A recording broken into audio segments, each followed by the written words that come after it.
there wasn't. We don't want to have a 6-hour show, right? So, don't worry, I got it. Beautiful. Tony, you were kind enough to send us back to 1983, April 24th, AWA Super Sunday. The AWA World Heavyweight Champion Nick Bockwinkel, seconded by Bobby Heenan, defending the title against the Incredible Hulk Hogan. Why did you assign us this particular match for homework? It ticked a bunch of boxes. It was AWA, which we really never covered yet for homework. It was Nick Bockwinkel. Brundo had brought him up as a contender for the first class of the Hall of Fame. Rightfully so. He's definitely a Hall of Famer. Not first class, though. He's probably in steerage. Anyway, and this is Hulk Hogan after Rocky III, when he was still exiled from WWF. And this was not the first time Hogan had a shot at Bockwinkel. When they had wrestled in 1982, Hogan was came into custody of a chain that Bobby Heenan was trying to slide to Nick Bockwinkel. Wound up KOing Nick Bockwinkel in that match, getting the pin, but then they were like, no, you used a weapon. We overturned that one. So this was Hogan's long-awaited rematch, his second shot at the AWA World Championship. And to say the crowd was not behind Hulk Hogan, you'd be fucking lying. Because this was incredible. This was Hulkamania before Hulkamania hit the scene in January 84. This is it, folks.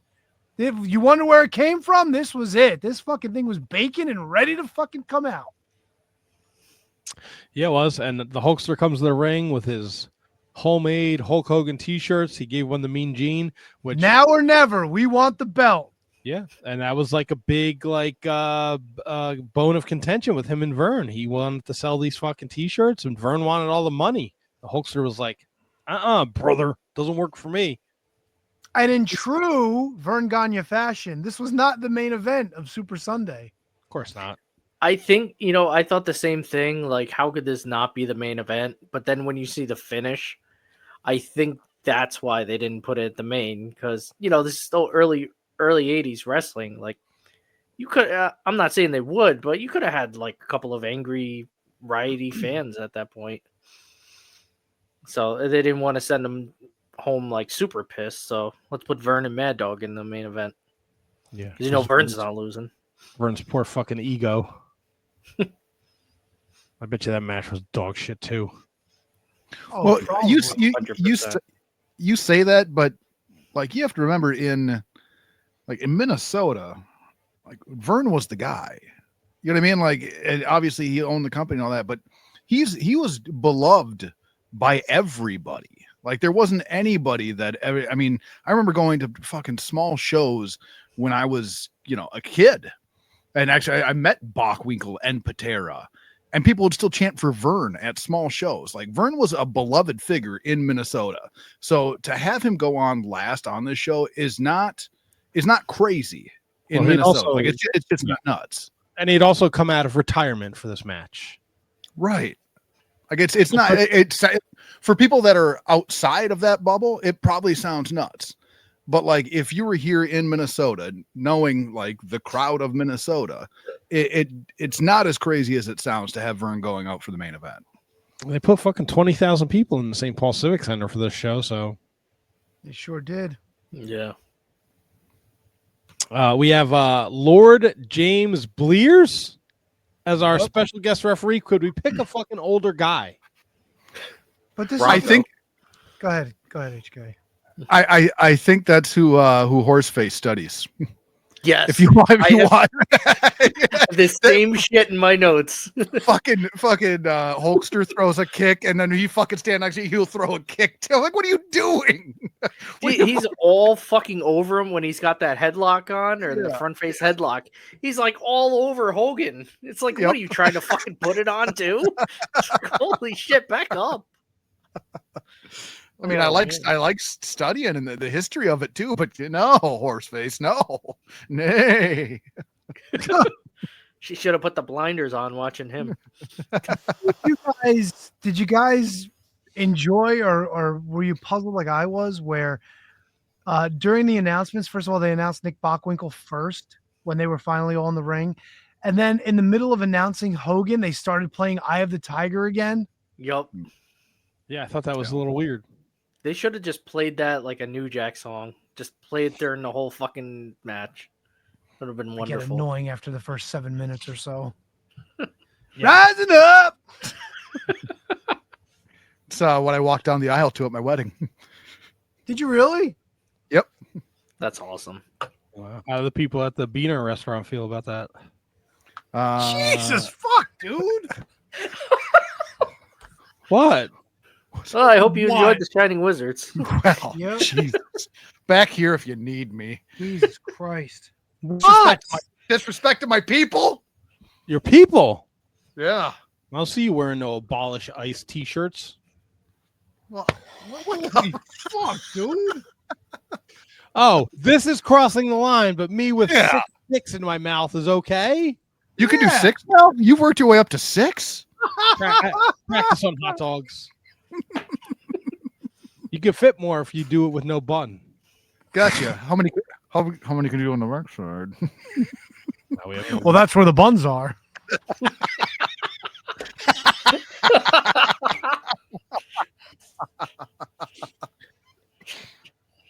So they're trying to put over here, right?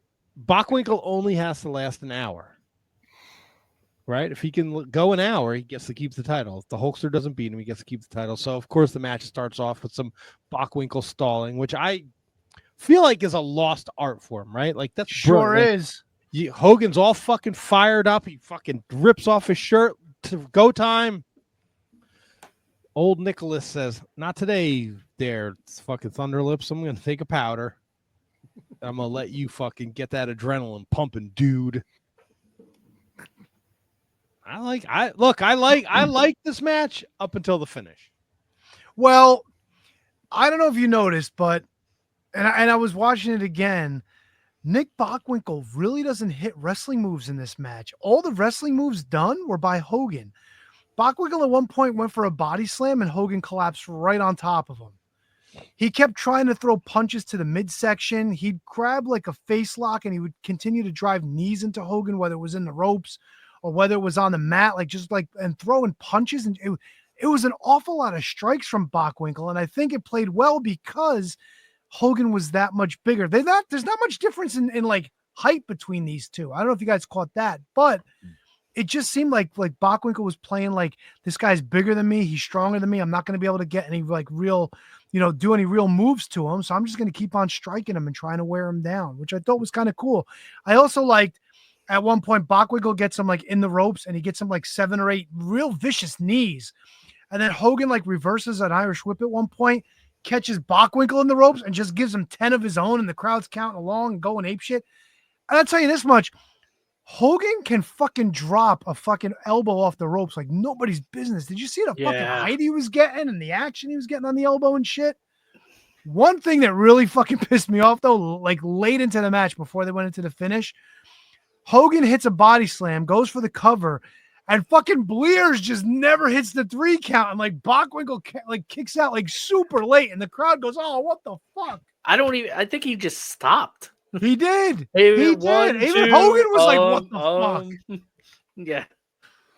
Yeah, I was not a fan of Lord James. I did not like when Bockwinkel had Hogan in the sleeper, and Hogan is just grabbing Bockwinkel's hair, and the old Lord is just fucking standing there.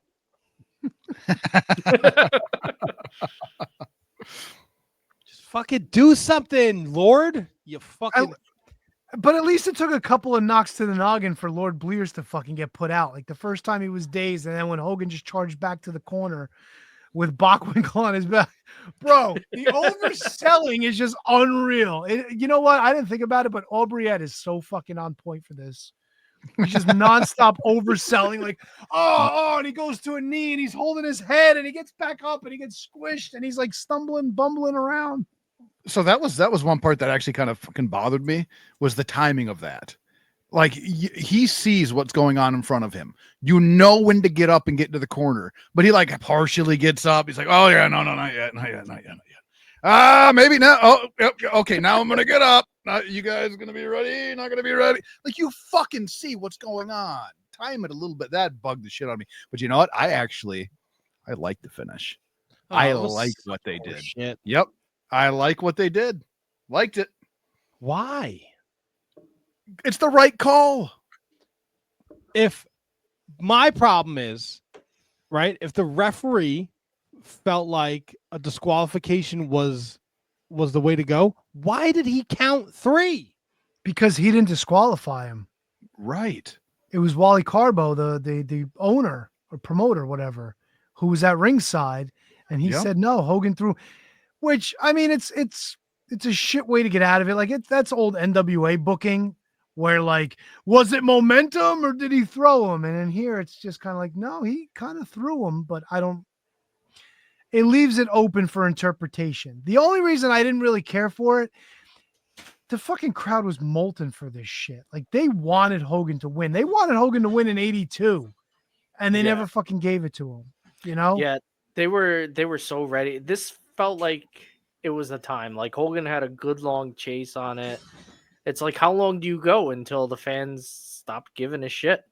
And on top of that, too, we get into the story where Hogan fucking sent his resignation like 2 weeks before he was supposed to wrestle. I think it was around Christmas time before Hogan left. And, like, you know, this was after his meeting with McMahon, because at this point, Hogan was probably really pissed off. Like, what the fuck am I doing here if you're not going to put the belt on me? Yeah. And then next thing you know, like, who knows? I don't remember the story of if Hogan was going to get that rematch around Christmas time, but by that point, Bloom was off the rose. You heard the stories about Verne wanting to take all the merchandise money and not wanting to get Hogan deals, and he wanted to take some of his Japan money too. Yep. He wanted Hogan to bang his daughter, like everything. He wanted him part of the family at that point. It's some weird shit those fellas are doing in Minnesota, huh, HK? It's not that weird. We're a welcoming group of people. I was thinking about this too. It's like, imagine not strapping up Hogan at this point, like as hot as he is, like trying to figure like what this would compare to. Like if like The Rock all of a sudden went to WCW at like late 99 instead of winning the title. Like how hot Hogan is, and then they just lose him. And you know what? Amazing what they had, and they just didn't know what they had. It threw me off a bit seeing Nick Bockwinkel wearing the yellow tights. But I got to admit, man, like especially when Hogan first came to WWF, I like when he mixed it up. Like, it was like some matches he'd wear the blue trunks with the white trim, with the white boots. Sometimes it'd be the red and yellow. Like, he was always like playing around with it. You know, sometimes he'd wear the red tights with the yellow boots. You know, it was always something a little different. I get why he went like completely like red and yellow after a while, because it's the brand, it's the look. But like Hogan wearing the red trunks here, and he looked in great shape when he's getting ready to face off, and he's looking at Bockwinkel like he's fucking jacked to the gills. Like, there's no stomach on him. He's all shoulders. He's all fucking hulked up, ready to roll. Yep. So according to Cage Match, that match, the last time he challenges Bockwinkel for the AWA title. The rest of his program, he's working against Ken Patera, Mr. Saito, David Schultz, 2-on-1 handicap matches against job guys, teaming with the High Flyers, Battle Royals. That's it. He doesn't see a title match again in 83. And everyone knows 84 he's gone. Yeah. Do you know who Nick's wrestling at that point instead of Hogan? Give me 1 second. I'll look at his old Cage match here. Dun, dun, dun. 83. Great Gagnes or... Probably. Look, Rick Martel, Mad Dog Vachon, Blackjack Lanza. Let's see. In April, he goes right from Hogan to... Oh, where the fuck is it?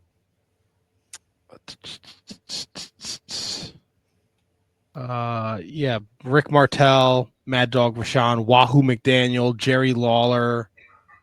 A lot of Wahoo. Wahoo. It's fucking weird, man. It's nuts. I didn't like it. I think, you know, and I mean, I'd have to like do research, but I'm pretty sure that's like where the AWA starts to kind of have a downfall. Yeah. I mean, they were good for in 84. I think 85, 86 is where they really like fall off. Like the Road Warriors come in and it's still hot for a while. Yeah, the Road Warriors actually extended the life of AWA for a bit. Yeah.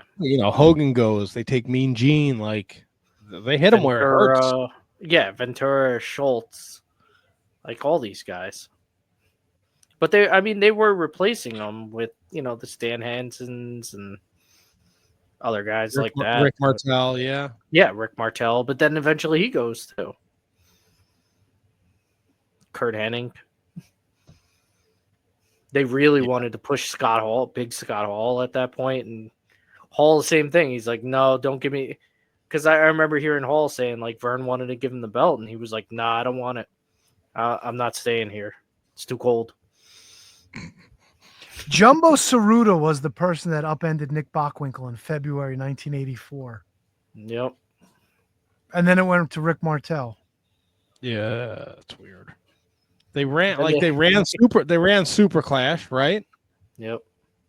September 85, and they put 20,000 people at Comiskey.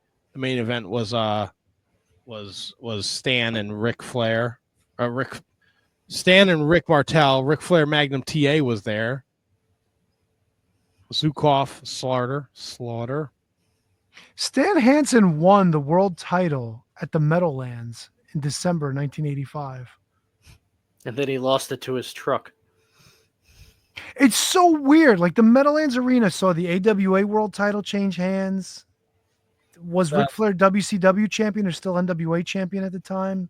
It was around that weird time. It didn't Sting beat him there, right? Yeah, but was that already WCW? I think it might have been. 90 would have been WCW, yeah. I wonder if the NWA title ever changed hands. No, maybe it was the NWA title still then.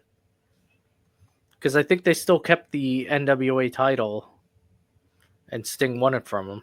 Yeah, it's around that wonky time though, Yeah. Because I don't think the real wonky time happened until like Flair and whatever me and Matt just watched. Oh, yeah.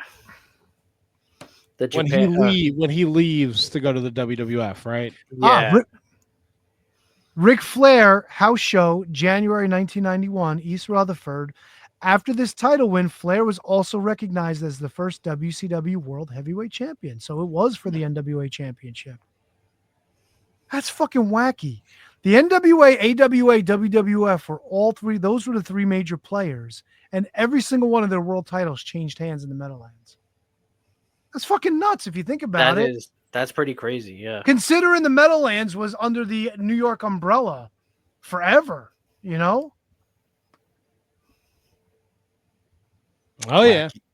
Oh, yeah. I give this a huge thumbs up. I really enjoyed this. Yes, I give it a thumbs up too, outside the finish, which I hated. But yes, thumbs up. Great flavor of classic and AWA wrestling with the Hulkster involved. Interesting way to see it. I see HK's got the thumbs up, of course, because it's Minnesota, bro. How could you go wrong? Yeah. Even a bigger thumbs up. The last time I watched this years ago, they had whoever the commentator wasn't commentating it. It was fucking Lee Marshall. So watching this and not hearing Lee Marshall on my screen gives it an extra thumbs up. Tony the Tiger. Oh, yep. He's not so great. Well, he's dead, so. Yeah. That really tickled Matt. Yikes, dog. All right,